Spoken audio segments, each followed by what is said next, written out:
Student, आज की इस कक्षा में आपका स्वागत है। आज मैं इस वीडियो में लाई हूँ आपके लिए एनसीईआरटी हिंदी पाठ पुस्तक बसंत भाग 2 नीलकंठ का सेकेंड पार्ट। इसके पहले पार्ट में हमने पढ़ा, अब उसके नेक्स्ट वाले पार्ट में पढ़ते हैं बच्चों। जब मेरे कमरे का कायाकल्प चिड़ियाघर के रूप में होने लगा, तब मैंने बड़ी कठिनाई से दोनों चिड़ियों को पकड़कर जाली के बड़े घर में पहुंचाया, जो मेरे जीव जंतुओं का सामान्य निवास था। लेखिका बच्चों कहती है, कायाकल्प यानी जो कमरे का रूप था उसका, जैसे ऐसे लग रहा था चिड़ियाघर हो गया हो। ये जो मोर मोरनी थे उछल कूद करके सारे सामान लेखिका के रूम के सब इधर उधर बिखेर दिए थे। तो तब मैंने बड़ी कठिनाई से, तब क्या कि दोनों को बड़ी कठिनाई से, बड़ी मुश्किल से पकड़कर उसको जाली घर, लेखिका के जो सामान्य जीव जंतुओं के निवास थे उसमें जाके जाली घर में दोनों को डाल दिया।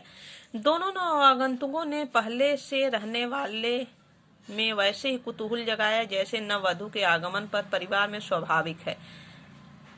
जब ये दोनों नवागंतुक इस जाली घर में आए तो उन्होंने, जो उसमें के पहले जीव जंतु थे, उन्होंने इसका ऐसा स्वागत किया जैसे घर में आने वाली नई वधू यानी दुल्हन होती है। लक्का कबूतर, एक कबूतर था जिसका नाम था बच्चों लक्का, नाचना छोड़कर दौड़ पड़े और उसके चारों ओर घूमकर गुटरगू की रागनी अलापने लगे। बड़े खरगोश सब सफादरों के सामने क्रम में बैठकर गंभीर भाव से उसका निरीक्षण करने लगा। यानी जो खरगोश था निरीक्षण करने लगा, उसके चारों तरफ घूमने लगे, और जो कबूतर था वह गुटरगू करके नाचने लगा। ऊन की गेंद जैसे छोटे खरगोश के चारों ओर उछल कूद मचाने लगा, और जो खरगोश था बच्चों उछलने कूदने लगा, और जो कबूतर गुटरगू की राग आलापने लगी। तोते मानो भली भांति देखने के लिए एक आंखें बंद करके उनका परीक्षण करने लगा। उस दिन मेरे चिड़ियाघर में मानो भूचाल आ गया। लेखिका कहती है बच्चों कि उस दिन जैसे लगता था मेरे चिड़ियाघर जो था, जिसको मैंने जाली घर कहा, जाली से बनवाया था, उसमें जैसे भूचाल आ गया। उछल कूद, इतना शोर शराबा होने लगा कि क्या बताएं। धीरे धीरे दोनों मोर के बच्चे बढ़ने लगे। लेखिका कहती हैं कि दोनों मोर और मोरनी जो थे बच्चों धीरे धीरे बढ़ने लगे। उनका कायाकल्प वैसा ही क्रमशः और रंगमय था जैसे इल्ली में तितली का बनना। मोर के सिर की कलगी और सघन ऊंची तथा चमकीली हो गई। जैसे जैसे मोर बड़ा होने लगा बच्चों, वैसे वैसे उसकी जो सिर की कलगी थी, जो उसके पंख थे और घने होते जा रहे थे, ऊंची तथा चमकीली हो गई। चोंच अधिक बंकिम तथा पैनी हो गई, चोंच और भी नुकीली हो गई। गोल आंखों में इंद्रियों की नीलाभ सुर्ती झलकने लगी। लंबी नील हरित ग्रीवा की भर भंगिमा में धूप चाई तरंगे उड़ने गिरने लगी। दक्षिण वाम दोनों पंखों सलेटी और सफेद आलेखन स्पष्ट होने लगे। पूंछ लंबी हुई, उनके पंखों पर चंद्रिकाओं के इंद्रधनुष उद्दीप्त हो गए। रंग रहित पैरों से गर्वीली गति की एक नई गरिमा से रंजित कर दिया। उसका गर्दन ऊंची कर देखना, विशेष भंगिमा के साथ उसे नीची कर दाना चुगना, पानी पीना, टेढ़ी कर शब्द सुनना आदि क्रियाओं में जो सुकुमारता और सौंदर्य था, उसका अनुभव देख कर किया जा सकता है। गति का चित्र नहीं आंका जा सकता। लेखिका जैसे कहती है कि जैसे जैसे मोर बढ़ता रहा, मोर और मोरनी, उनकी सुंदरता और भी अधिक बढ़ने लगे, जिसका वर्णन जितना ही किया जाए बच्चों उतना कम है। भंगिमा जो दिया बच्चों यानी आकार, उसका बढ़ने लगा। नेक्स्ट देखते बच्चों, मोरनी का विकास मोर के समान चमत्कारी तो नहीं हुआ, परंतु अपनी लंबी धूपछाई गर्दन, हवा में चंचल कलगी, पंखों की श्याम श्वेत पत्रलेखा, मंथर गति आदि से वह भी मोर की उपयुक्त सहचारिणी होने का प्रमाण देने लगी।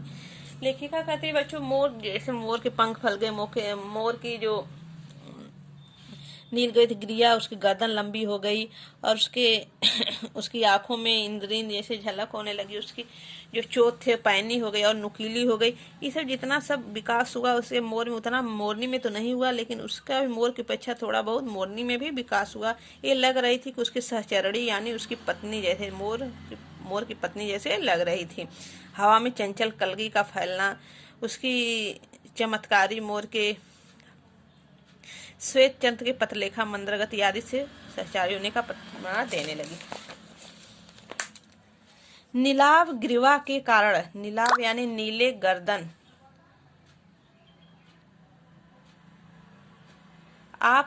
नीलाव ग्रीवा के कारण मोर का नाम रखा गया कि नीलकंठ, और उसकी छाया समान रहने के कारण मोरनी का नाम कर हुआ राधा।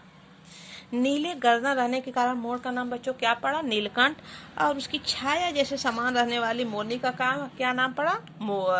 राधा। मुझे स्वयं ज्ञात नहीं कि कब नीलकंठ ने अपने आप को चिड़ियाघर के निवासी जीव जंतु को सेनापति और संरक्षण नियुक्त कर लिया। लेखिका कहती है बच्चों मुझे पता ही नहीं चला कि इस मोर ने कब अपने को जितने चिड़ियाघर में जितने भी चिड़िया थे, छोटे छोटे जीव जंतु थे, खरगोश थे, तोते थे और कबूतर थे, तो इन सबके कब सेनापति यानी सबसे बड़ा संरक्षक, उनकी रक्षा करने वाला सेनापति और संरक्षक अपने आप को बना लिया, मैं समझ ही नहीं पाई। सवेरे ही वह सब खरगोश, कबूतर आदि की सेना एकत्र कर उस ओर ले जाता जहां दाना दिया जाता था, और घूम घूम कर मानो सबकी रखवाली करता था। कौन बच्चों? मोर, जो इनका नाम पड़ा नीलकंठ। क्यों पड़ा? क्योंकि इसकी गर्दन नीली थी। किसी ने कुछ गड़बड़ की और वह अपने तीखे चंचू प्रहार से उसे दंड देने लगा।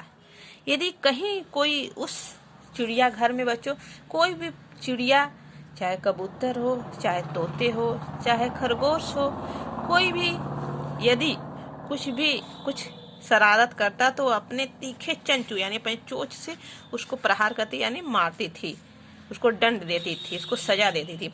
खरगोश क्योंकि भाई संरक्षक था, समय आने पर उसकी सुरक्षा भी करता था और गलत काम करने पर उन सबको दंड भी देता था अपने चोंच से उनको मारकर। खरगोश के छोटे बच्चों को वह चोंच से उनके कान पकड़कर ऊपर उठा लेता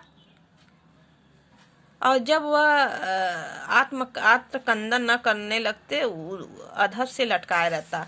और बच्चों लेखिका कहती हैं वह खरगोश के बच्चों को अगर कोई शरारत करता था तो उसका कान पकड़कर टांग लेता था और जब तक वो रोने नहीं लगता था तब सब अपने ओठों से पकड़कर उसको लटकाया रहता था। कभी कभी उसकी पैनी चोट से खरगोश के बच्चों का कर्ण वेद संस्कार भी हो जाता। कभी कभी बच्चों उसकी नुकीली जो टोट थी उससे जो खरगोश से उसके कान में होल हो जाता था, तो उसी को लेखिका ने कड़वेद संस्कार भी हो जाता था। यानी जिसको कान का हम लोग नहीं पहनने के लिए करते उसी को कड़वेद कहते, संस्कार भी हो जाता, होल हो जाता, छेद हो जाता है।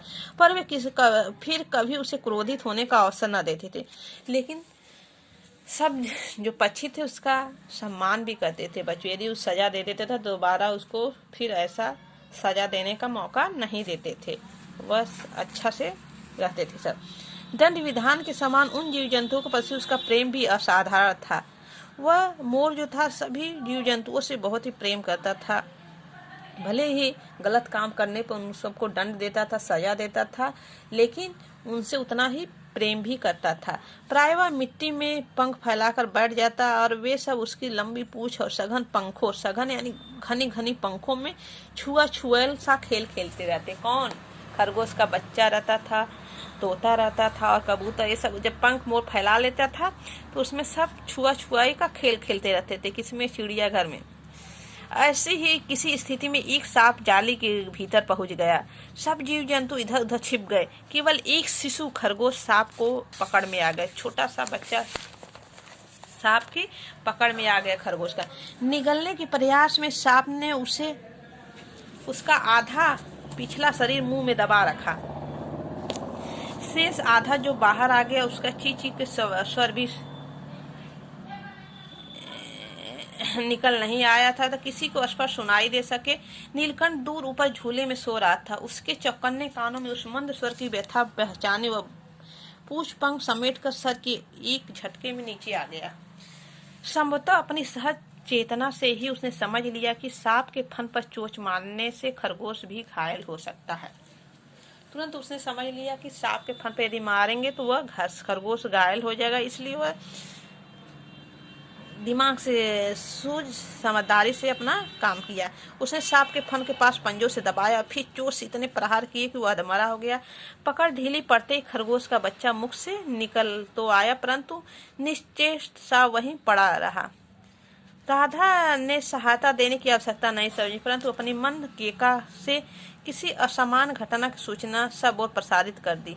माली पहुंचा, फिर हम सब पहुंचे। नीलकंठ जब सांप के 2 खंड कर चुका तब उस शिशु खरगोश के पास गया और रात भर अपने पंखों से उसे उछलता देता रहा। यानी बच्चों, वो एकदम डर की वजह से, घायल की वजह से खरगोश एकदम ठंड पड़ गया था, तो उसको अपने पंखों को फैलाकर उसको गर्मी देता रहा। कार्तिकेय ने अपने युद्ध वाहन के लिए, कार्तिकेय किसको कहते हैं बच्चों? कार्तिकेय, कार्तिकेय, कार्तिकेय भगवान शिव के पुत्र को हम कार्तिकेय कहते हैं। भगवान शिव के पुत्र जो थे उनको कार्तिकेय ने अपने युद्ध वाहन में मयूर को क्यों चुना होगा? यह उस पक्षी का रूप और स्वभाव देखकर ही समझ में आ गया है, क्योंकि यह मयूर कलाप्रिय वीर पक्षी था, इसीलिए इनको युद्ध वाहन में मयूर को ही चुना गया। हिंसक मात्र नहीं, इसी से उसे बाज, चील और शेड़ी में नहीं रखा जा सकता। जिनका जीवन ही क्रूर क्रम है, जो हमेशा दूसरों को मारते रहते हैं। लेकिन जो मोर होता है बच्चों, ये हिंसक वाला काम नहीं करता, यह हिंसक होता है, सिर्फ सांप को ही अपना, वो भी सांप को भी नहीं मारता, लेकिन वो खरगोश के बच्चे को काटने जा रहा था, इसलिए उसको मारा। तो अब इसके नेक्स्ट पार्ट में हम पढ़ते हैं बच्चों, इसका तीसरे पार्ट।